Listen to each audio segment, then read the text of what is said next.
Olá pessoal, tudo bem? Eu me chamo Tainá, eu sou aluna de Engenharia de Computação do ITA e eu estou aqui para ministrar a segunda parte da sexta aula do nosso curso de Introdução à Programação. Nesta aula, nós vamos continuar a falar sobre tomada de decisão em programas de computador.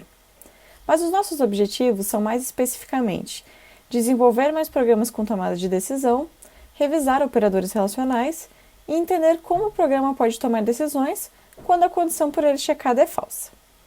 Então, vamos começar? E eu queria começar essa aula comentando sobre os erros mais comuns que os programadores cometem ao utilizar o comando if em programas em Python.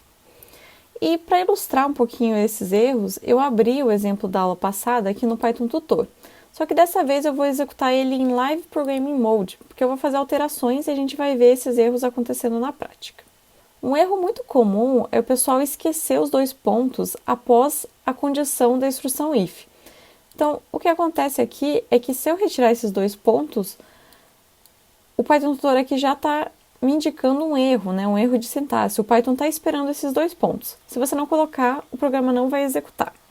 Agora, um outro erro comum é esquecer de indentar o bloco de código que só vai ser executado caso essa condição seja verdadeira. O que acontece é que, quando você tira essa indentação aqui, o Python ele fica perdido, inclusive já está até me indicando aqui o indentation error, porque o Python está procurando o bloco de código com as instruções que só vão ser realizadas caso essa condição seja verdadeira. E você não colocou essa indentação, então ele não sabe o que executar caso essa condição seja verdadeira. Por causa disso, você precisa inserir a indentação. Um erro que as pessoas às vezes cometem também é começar a indentar esse bloco de código com uma quantidade específica de espaços e depois mudar essa quantidade. O Python também não vai compreender, ele precisa que todo o bloco de código esteja alinhado na mesma margem, então use a mesma indentação para todas as linhas de um mesmo bloco de código. E um outro erro comum que o pessoal comete é acabar não construindo expressões condicionais corretas nas instruções if, seja por erros de sintaxe. Então, por exemplo, aqui a gente está tentando avaliar uma condição de igualdade e a gente utiliza o operador relacional de forma errada, né? A gente escreve ele de forma errada, só com um igual. O próprio Python vai parar de executar o seu programa e vai indicar um erro de sintaxe. Agora, a gente também pode ter problemas na hora de construir essas expressões condicionais de lógica. Vamos dizer que você queria avaliar, né, se a Isabela tinha acertado a questão, mas na sua mente fazia sentido criar uma expressão condicional que, na verdade, avaliasse se a resposta da Isabela era diferente da resposta correta. Obviamente, essa condição não faz sentido, ela não vai chegar a avaliar se a Isabela acertou a questão. Mas, para o Python, não tem nenhum problema de escrita no seu código, então ele não sabe qual que é a sua intenção. E ele não vai acusar nenhum erro, e mesmo assim ele não vai produzir, né, a resposta que você está esperando.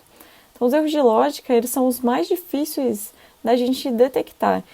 E para a gente evitar eles, o que a gente tem que fazer é prestar muita atenção nas linhas de código que a gente está escrevendo e verificar se elas realmente fazem sentido lógico.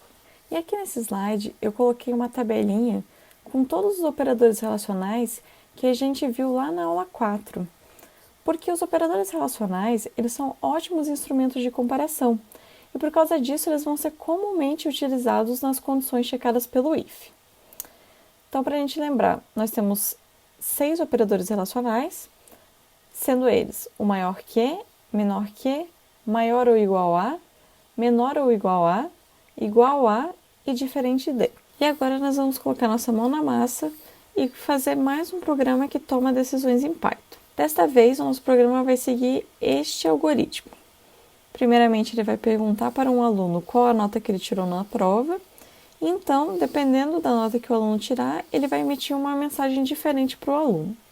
Se a nota do aluno for inferior à média, ele vai dizer que pena, você está abaixo da média.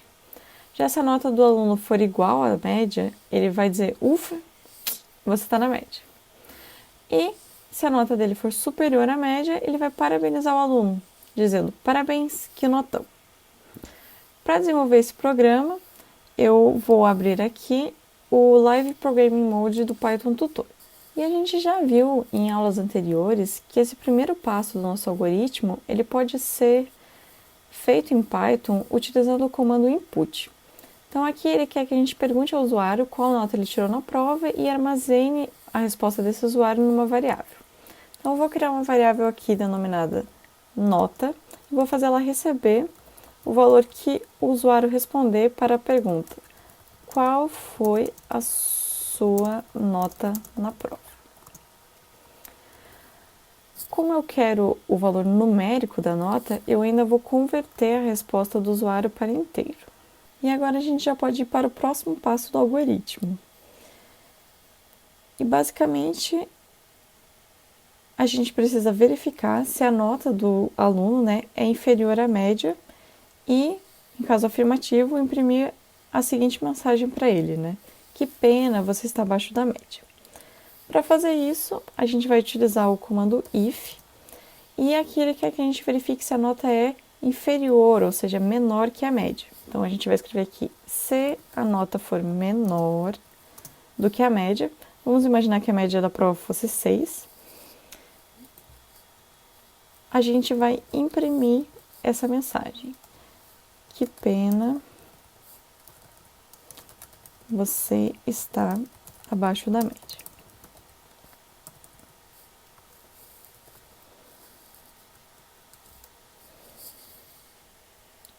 Aparentemente não temos erros de sintaxe, então podemos seguir adiante.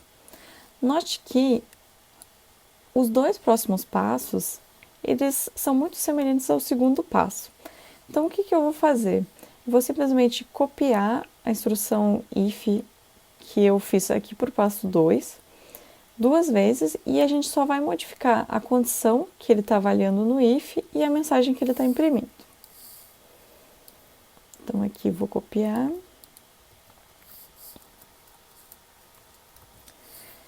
E note que no passo 3, ele quer que você verifique se a nota do aluno é igual à média.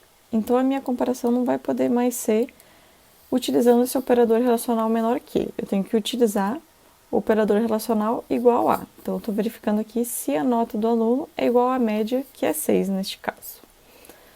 E caso essa condição seja satisfeita, a gente tem que imprimir para o usuário um ufa, você está na média. Então, eu vou trocar essa mensagem aqui por ufa, você está na média. E no passo 4, a condição que a gente vai avaliar é se a nota do usuário é superior à média. E, em caso afirmativo, a gente tem que imprimir essa mensagem: parabéns, que notão. Então, eu vou trocar aqui a condição avaliada para verificar se a nota é maior que a média, que no nosso caso é 6. E, em caso afirmativo, a gente vai imprimir parabéns, que notão.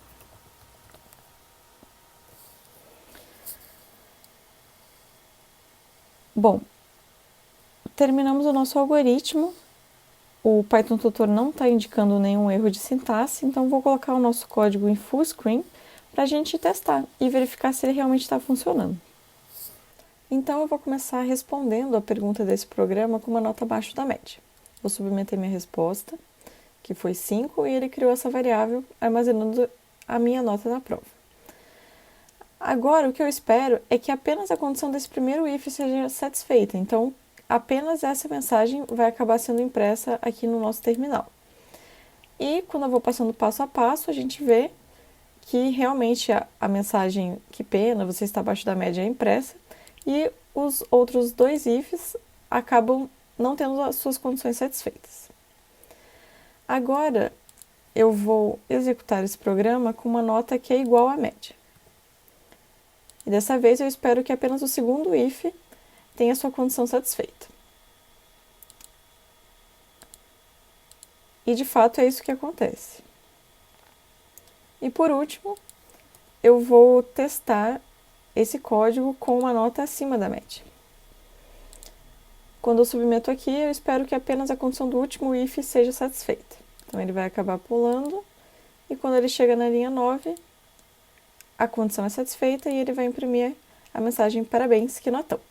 Então, aparentemente, o nosso código está funcionando. Agora, apesar do nosso código estar gerando os resultados esperados para as entradas que a gente está submetendo, talvez ele não esteja fazendo isso da forma mais inteligente possível. Por quê? Bem, quando eu submeti uma nota que era inferior à média, a condição checada pelo comando if da linha 3 ela foi satisfeita e ele imprimiu a mensagem que eu gostaria. Mas mesmo depois de imprimir a mensagem que eu gostaria, ele continuou fazendo as checagens presentes nos comandos if das linhas 6 e 9, apesar da gente ter total certeza de que elas nunca seriam satisfeitas, dado que, se a nota for inferior a 6, ela nunca vai ser nem igual e nem maior que 6. Então ele acabou fazendo um processamento inútil. Para evitar fazer esse tipo de processamento, que não vai agregar em nada para o programa, nós vamos começar a estudar o que fazer quando a condição checada pelo nosso if for falsa. E a gente vai, posteriormente, ver um jeito mais eficiente, então, de implementar esse código. Bem, até então a gente viu o que o programa pode fazer se o resultado de um teste for verdadeiro. Mas o que ele pode fazer, né, se o teste for falso? Basicamente, existem 3 possibilidades. A primeira delas é seguir em frente e não fazer nada. No nosso exemplo, em que a gente está utilizando o comando if para fazer um teste, é basicamente isso que ele está fazendo. Então, ele checa se essa condição é verdadeira, se ela for, ele executa esse bloco de código. Do contrário, ele não faz nada e continua a execução do programa. Agora, uma outra possibilidade é forçar que o seu código realize um outro teste caso a primeira condição que ele verificou seja falsa. Então, a gente teria um fluxograma parecido com este aqui, em que você inicia um if testando uma condição, se ela for verdadeira, o seu código executa algum bloco de instruções, e caso ela seja falsa, ele testa uma outra condição. E para fazer esse teste, ele vai utilizar esse comando elif. Então, vamos voltar no nosso exemplo e tentar modificar o nosso código para utilizar esse comando? Então, eu vou buscar aqui no Python Tutor o exemplo que a gente acabou de desenvolver, e eu vou alterar as linhas 6 e 9 desse código para utilizarem o comando elif ao invés do comando if. E o que vai mudar com isso? Bom, o comando elif ele só é executado caso os testes que precedem ele não sejam satisfeitos. Então, o que vai acontecer? Agora, se eu submeter uma nota inferior à média, vocês concordam que a condição checada pelo if da linha 3 vai ser satisfeita. Então, a gente vai ver, né, a impressão da mensagem que a gente esperava, mas a partir da linha 6 o nosso código não vai executar. Por quê? Porque a condição que precede o elif da linha 6 foi satisfeita, então ele não vai ser executado. Agora, se eu inserir uma nota que é superior à média, o que vai acontecer é que a condição testada pelo comando if da linha 3, ela não vai ser satisfeita. Então, o próximo elif ele vai ser necessariamente executado. Só que dessa vez, a condição testada por esse elif também não vai ser satisfeita, porque 8 não é igual a 6. Então, ele vai forçar a execução do próximo elif, que está na linha 9. E, finalmente, essa condição é satisfeita e ele vai imprimir a mensagem que a gente espera. E eu quero que vocês visualizem como mudou o fluxograma do nosso programa quando a gente passou a utilizar os comandos elif. Então, aqui do lado esquerdo, nós temos o fluxograma do nosso programa original, que usava 3 comandos ifs. Note que, independentemente da nota que a gente submetesse para o programa, ele sempre fazia as 3 comparações. Então, se a nota fosse menor que 6, ele imprimiria na mensagem que a gente quer, mas mesmo assim ele ia tentar checar se a nota era igual ou maior que 6 posteriormente. Agora, utilizando os comandos elif, o que acontece é que, se a nota já for inferior a 6, o programa vai imprimir a mensagem que a gente quer e já vai finalizar.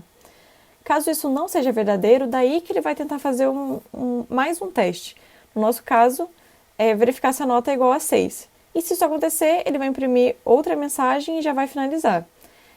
E só se isso aqui também não for satisfeito, é que ele vai testar se a nota é maior que 6 e então imprimir a mensagem de parabenização para o aluno. Então, no final das contas, este programa aqui, utilizando os comandos elif, ele tem uma performance superior à do nosso programa original. Mas o Python ainda te dá uma outra possibilidade. Então, se a condição avaliada pelo seu comando if for falsa, você pode necessariamente executar algum bloco de código, utilizando o comando else. Eu acho que vai ficar mais claro com um exemplo, então eu vou abrir aqui o Python Tutor. E eu gostaria que vocês separassem que esse teste aqui realizado pelo comando elif da linha 9, talvez ele seja um pouco inútil. Por que acontece? Se o programa chegar a tentar executar essa linha 9, é porque as condições avaliadas pelo comando if da linha 3 e pelo comando elif da linha 6, elas são falsas. E se a nota ela não é inferior a 6 e ela não é igual a 6, necessariamente ela é maior que 6. Então a gente não precisa fazer esse teste aqui. Se a gente chegar a executar a linha 9, é porque necessariamente a nota que a gente tem é superior à média. Então, ao invés de fazer esse teste inútil, a gente poderia trocar esse comando elif pelo comando else. E caso o programa chegue a executar essa linha, ao invés de fazer o teste, ele vai já direto executar esse bloco para exibir a mensagem parabéns que notão. Então, vamos mostrar como é que ficaria isso aqui quando a gente submete uma nota, né, superior à média. Bom, quando a gente começa a executar aqui, a gente espera que a primeira condição seja falsa, e isso acontece. A segunda condição, checada pelo comando elif, também vai ser falsa, porque a nota não é igual a 6. Então, a gente vai direto executar o print parabéns que notão, sem precisar fazer nenhum teste, porque a gente tem certeza que nesse ponto a nota é superior à média. E agora, se a gente for verificar o fluxograma do nosso programa final, nós vamos ver que ele vai ser ainda mais eficiente do que a nossa versão anterior, porque nós eliminamos esse teste inútil da verificação se a nota era superior a 6. Porque a gente sabe que se esses dois testes falharem, é porque necessariamente a nota do aluno é superior a 6 e a gente já pode emitir a mensagem de parabenização para ele. Agora eu acho que a gente pode fazer uma comparação final entre a primeira versão do código que a gente desenvolveu nessa aula e essa última versão utilizando os comandos elif e else. A gente consegue perceber claramente que quando a gente está lidando com um aluno cuja nota é inferior à média, essa última versão ela vai ser muito mais eficiente do que a primeira. Por quê? No caso do aluno ter tirado uma nota inferior à média, o primeiro programa ele executa 5 comandos. Ele pergunta qual é a nota que o aluno tirou, ele verifica se a nota é inferior a 6, isso vai ser satisfeito, então ele vai imprimir essa mensagem para o aluno, e ele ainda vai continuar tentando verificar se a nota do aluno é igual a 6 ou maior que 6.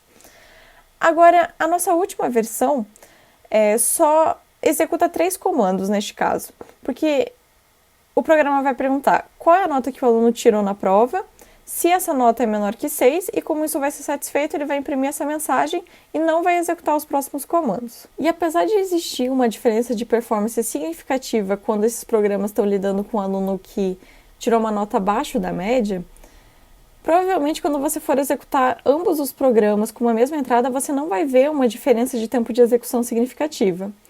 Porque esse é um código muito curto e o computador ele executa essas instruções de uma forma muito rápida. Mas eu sempre acho importante a gente pensar além. E se eu estivesse executando esse programa 1 milhão de vezes? Com certeza, quanto mais você executar esse programa, mais você vai conseguir notar essa diferença de tempo de execução e essa questão de o primeiro programa não ter uma performance tão boa quanto o último vai começar a pesar. E eu acho importante desde os nossos programas mais simples, a gente começar a se preocupar com performance, em pensar como o nosso código está agindo e se a performance dele é a melhor possível. Porque a demanda por um tempo de execução rápido dos programas é algo constante na programação. Então é bom a gente desenvolver esse raciocínio e essa preocupação desde já. E esta aula está chegando ao fim. Nela, relembramos os operadores relacionais, aprendemos como um programa pode tomar decisões quando a condição por ele checada é falsa e desenvolvemos programas utilizando os comandos elif e else. Na próxima aula, nós vamos ver como utilizar expressões lógicas nas condições avaliadas pelos comandos if, elif e else e também vamos fazer mais exemplos de programas envolvendo esses comandos. Então, te espero na próxima aula.